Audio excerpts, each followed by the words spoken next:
Pode paisar. Oh bébé, oh bébé.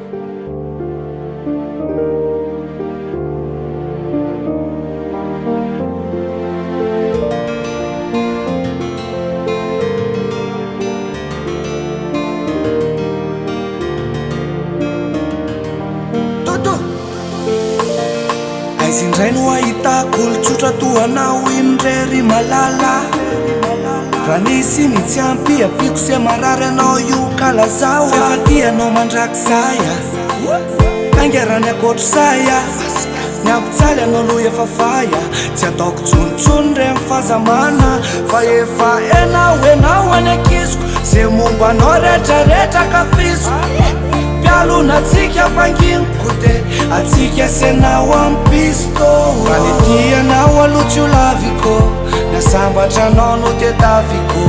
angatakanao ampiakatranao amalifaly anao no tanjoko ka na ilaina tramisandriko azara toka ho anao io de za tsy andazany fa iadohanao itadohanao ka nambola ialatra mineko aza iady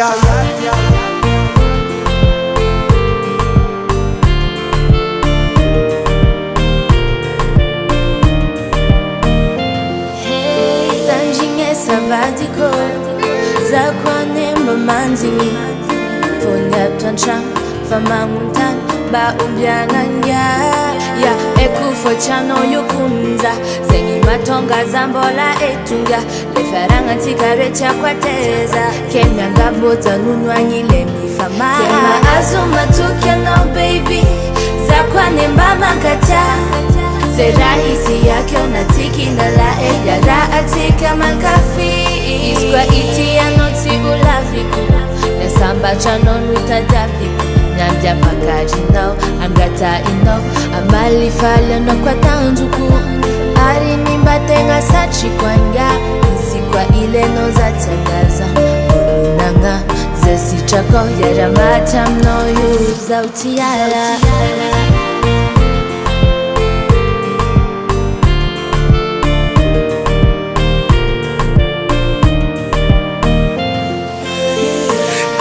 Fayanao azamana tsony re mifaty soko resorenelako tsiny ifa mariaminao angamba tsisy tsony fa nifoko efanao ataovy atsahiny anao alotsy olaviko nasambatra-nao no tetaviko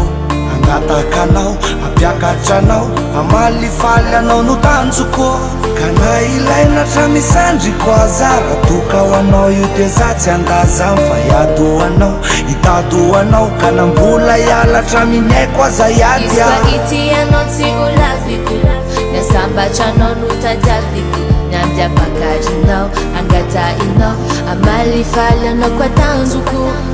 ary nimbategna satrikwanga izikwa ilenao za tsandaza volonagna zasitrako yaramata aminao io za utiala